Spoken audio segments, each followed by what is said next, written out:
warahmatullahi wabarakatuh. Perkenalkan, kami dari kelompok 2. Saya Hari Mardika. Saya Haifa Isra Khairia. Saya Gravita. Saya Fitri Alfian Ramadhani. Saya Nuna Falicia. Saya Mumtaz Ramadan.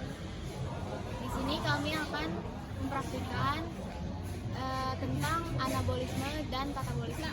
Yang pertama, anabolisme itu kita praktik tentang membuktikan fotosintesis menghasilkan oksigen. Yang kedua itu kita praktek fotosintesis menggunakan daun yang dilirikan oleh aluminium foil yang menghasilkan amilo. Adalah alat dan bahan dari proses fotosintesis menggunakan tanaman hidrilla. Alat dan bahan yang pertama ada gelas beker, corong gelas, tabung reaksi, aquades, NaCO3 0,5%, dan tanaman hidrilla. Lalu ada cara kerjanya.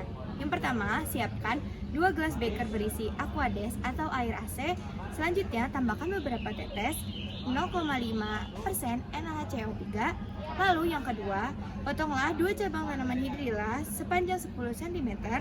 Masukkan tanaman hidrilla ke dalam corong gelas, posisikan agar pangkal tanaman menghadap ke arah tanah pipa corong.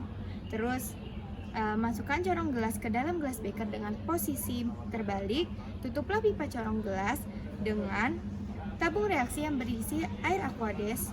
Lalu perhatikan susunan gambar percobaan di samping, yaitu di LKS, dan letakkan salah satu perangkat percobaan di tempat terang yang langsung terkena cahaya matahari. Sementara itu, letakkan perangkat yang lain di tempat yang teduh. Lalu, amatilah gelembung udara yang terbentuk. Hitunglah banyaknya gelembung udara yang dihasilkan setiap 5 menit atau selama 5 Dari gelembung yang muncul, kita bisa membuktikan bahwa tanaman hidrilla yang ditanam di dalam air di bawah sinar matahari dapat menghasilkan oksigen. Yang kedua, kita akan praktek balon yang akan mengembang dengan menggunakan ragi.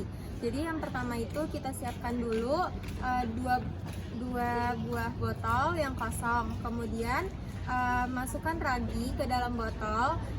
Yang satu raginya saja, yang satunya lagi itu ragi yang sudah dicampur dengan baking soda. Kemudian masukkan air AC ke dalamnya, terus dikocok terlebih dahulu. Kemudian tutup botol dengan menggunakan balon. Kemudian lihat perubahannya selama 15 menit. Balon mana yang akan lebih besar? Balon yang dicampurkan dengan ragi saja atau yang dicampurkan dengan baking soda? Siapkan 2 botol, yang satu berisi ragi dan yang satu berisi ragi dan baking soda. Terus atasnya ditutup dengan balon. Diamkan selama 5 menit dan lihat perubahannya. Di sini kita tuh memerlukan beberapa alat dan bahan. Nah, alatnya itu yaitu cawan Petri, pipet tes, korek api, tabung reaksi, penjepit, gelas beker, kaki 3, dan kawat kasa. Nah, terus bahannya tuh kita dibutuhkan tuh daun, larutan lugol, larutan alkohol, air, aluminium foil, dan spiritus. Oke, jadi yang selanjutnya prosedur kerja. Yang pertama, tutuplah daun yang telah dilapisi aluminium, lalu dibiarkan terbuka saja. Percobaan ini dimulai sebelum matahari terbit. Yang kedua, letakkan tanaman di tempat yang mendapat cukup cahaya matahari. Yang ketiga, setelah waktu sore tiba, petiklah daun-daun tersebut. Yang keempat, buka kertas aluminium foilnya. Yang kelima, rebuslah air dengan spiritus di atas kasa dengan kaki 3 di dalam gelas hingga mendidih. Selanjutnya, setelah air mendidih, masukkan daun yang telah dilapisi aluminium foil tadi. Yang ketujuh, masukkan alkohol 70% ke dalam tabung reaksi, lalu panaskan hingga mendidih di dalam gelas beker. Yang langkah selanjutnya, setelah daun layu, keluarkan daun dari gelas beker, lalu masukkan ke dalam tabung reaksi.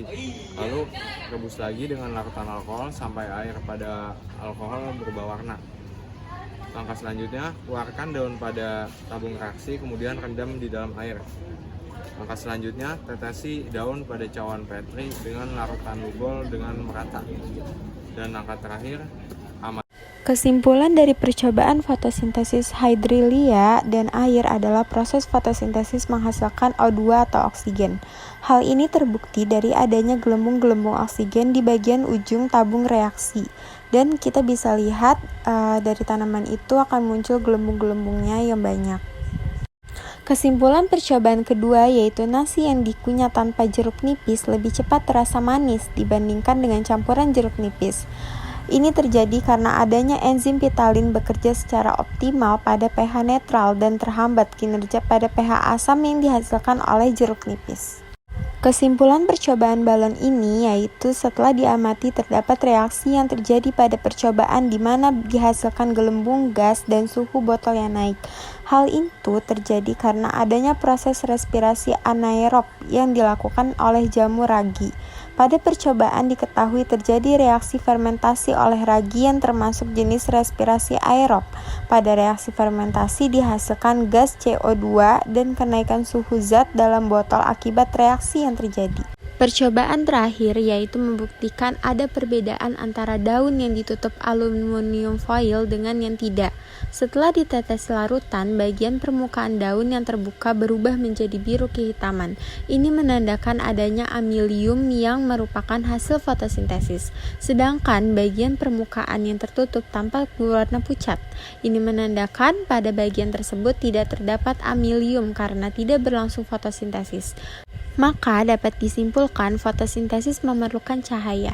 Fotosintesis menghasilkan amilum. Buktinya bagian daun yang tidak terkena cahaya berwarna pucat karena tidak dapat melakukan fotosintesis sehingga tidak mengandung amilum.